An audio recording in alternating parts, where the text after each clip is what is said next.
So, kana guys, welcome back to my channel. Welcome back. So, naabot na ta diri sa atong third destination kani ang Binahon Farm Agri or Barf. Char. Hello to my So, i-explore na mo ang place karon kung unsang naa diri. Kay murag gaka-curious na pud ko ani kay daghan ako dunggan nga feedback nga tsada daw diri. So, uban ni mis amo pag-explore diri sa place karon.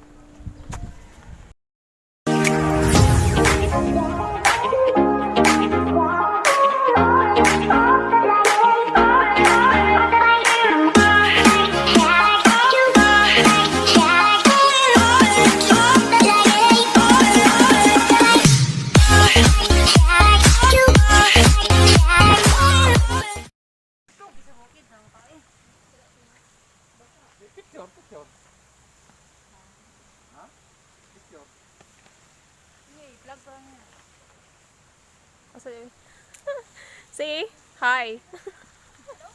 Nga nag-video nga wala na video.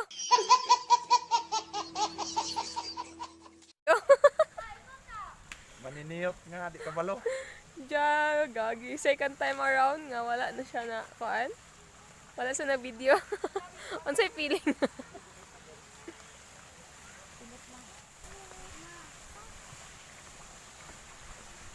So, kuan day ni siya. Liguanan. Dili ako extreme dili. Nya na good ako pang ikuan. Infinity pool. Oh my god, nice guy. Oh my god, I really want to swim.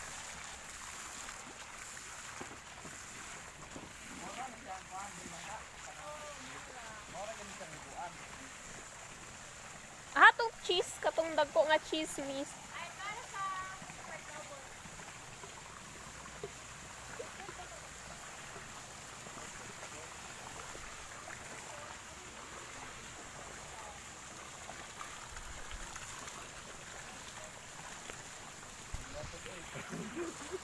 Nara.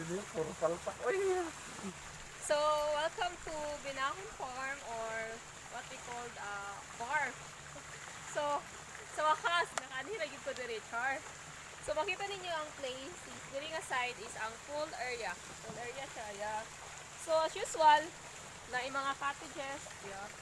Pero, ang naka-unique diri is pwede mo diri mag-overnight, yeah.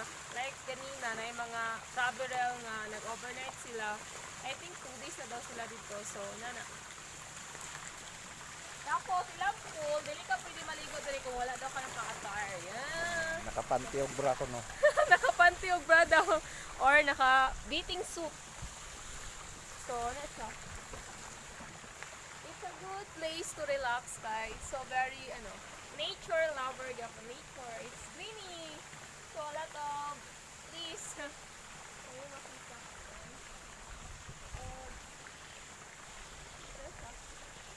Infinity pool.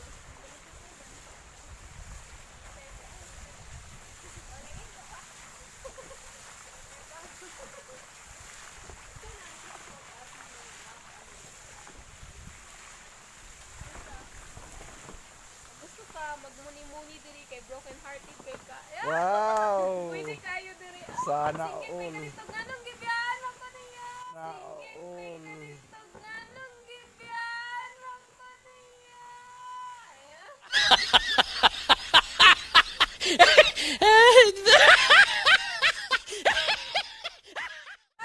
Ganong niya to man sa lain. Dali siya. Really kay siya. Bugnaw pa yun kay siya. I don't know kay basig tungod lang sa bagyo mo bugnaw. Bugnaw dito diri ma. So bugnaw gid daw kay siya diri. So chada siya diri kung siguro mag-overnight gid mo para mas ma-feel ninyo ang weather. Oo. Mas ma-feel ninyo ang weather. Yeah. So wato pa ta dito sa katong cheese, katong dagko ay giant cheese. Cheese. Ito giant nga sa to. Dama-dama. Damo. Ang ako to ba na kay abi niya. Ano naman dito mag-hapon? place kay di ba murag di kay siya kaudo. Dara.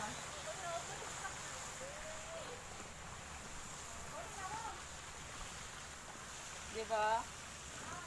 Ang pag-landscape nila, it's so amazing. Yan ay dolphin. Look at the dolphin. Ang ilang mga flowers. Oh my god, fish pan. Oh my god, may fish pan. It's another fish pan, guys, oh. Nice. Oh, it's another fish pan. No. Diba? So, malingaw juga imong mata. Dili lang sa ilahang ano.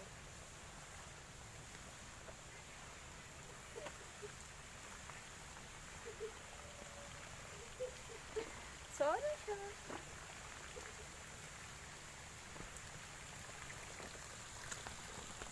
Diri nga side is it's another cottages yan. Ay mga unsa man ni? Ay mga so cute. Diba? May mga dwarfs.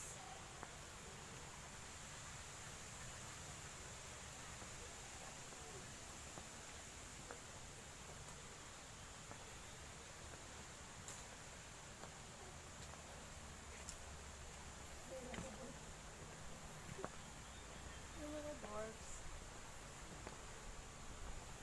So, it's daghan gyud sila cottages. Kalyalili man yan. Ini? Di ba? Daghan sila cottages. So, very comfortable. Is that the car? Okay, okay. It is light. Ano ganahan? Ano morning? Sabi the door.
So, guys, nakita ninyo ang place, unsa ka chada, unsa siya ka bugnaw, unsa siya ka relaxing. Though, ang maakong masulti is, kuan lang gid siya. Ang whole place is good for camping site. Kay very, siya, daghan mong wide siya ang coverage niya. So, daghan mong magbuhat nga activities. And then, makamuni-muni jud ka diri. Ug mawala imong problema if magstay ka diri pila ka adlaw kay very bukid ambience kay siya ug daghan kay siya mga padunggan nimo diri nga mga langgam trucks ug siya wala lang kay mi nagstay og dugay kay man gud siya maadto pa mi sa another isa ka destination ang Kapi sa Bukid it's for a day. So Varp Resort or sa Binanhon Farm Agri is isa siya mga laagan nga katong gusto mag-unwind niya. Gusto mag-unwind na medyo ang dalan pa ingon diri kay very rocky kay siya, very rough road. So, na siya. If mag-anhi mo diri dapat ready mo. Kay lisod ang dalan but if makabot na mo is very worth it ang tanan niya, so kana guys another achievement ni Dora kay nakanin ako sa Binanhon Farm or Varp Cafe o sa something but yeah, isa sa mga gusto na kong adtuan is ako naging naadtuan so adto na pud mi sa cafe Kapi sa Bukid. Kapi sa Bukid. See you there sa Kapi sa Bukid.